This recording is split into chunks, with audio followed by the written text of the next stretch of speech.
நாம் தமிழர் கட்சி திரள்நிதின்றாங்க. இன்னைக்கு பனை விதை ஊன்றோம். இந்த ஊன்றது எல்லாமே திரள்நிதி தான். எங்களோட திரள்நிதியில பண்றோம். நாங்க எல்லாரும் கையில இருந்து ஒவ்வொருத்தர் 200 100 போட்டு நாங்க செய்யறோம். ஒவ்வொரு நிகழ்வு எடுக்கிறோம், ஒவ்வொரு ஆர்ப்பாட்டம் எடுக்கிறோம். எல்லாமே எங்களோட திரள்நிதியில நாங்க செய்யறது. திரள்நிதியை வந்து நான் டிஎம்கே காரண்ட போய் கேட்கல, ஏடிஎம்கே காரண்ட போய் கேட்கல, காங்கிரஸ் காரண்ட கேட்கல, கம்யூனிஸ்ட் காரண்ட கேட்கல, எவன்டையும் போய் கேட்கல.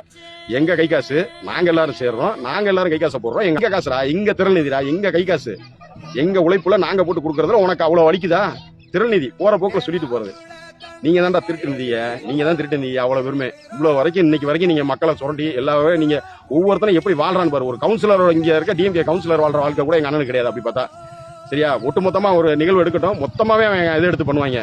ஒரு அதிமுகவா இருக்கட்டும், திமுகவா இருக்கட்டும், மொத்தமா அவனை கான்ட்ராக்ட் கொடுத்து மொத்தமா எடுப்பாங்க. ஒரு திருவிழா நடக்குதா, அந்த திருவிழால இருக்கிற எல்லாருமே, ஒரு சைக்கிள் ஸ்டாண்ட் ஆகுதா, ராட்ன ஸ்டாண்ட் ஆகுதா, ஏதாவது எல்லாமே பாத்தீங்கன்னா கட்சிக்காரன் எடுப்பான்.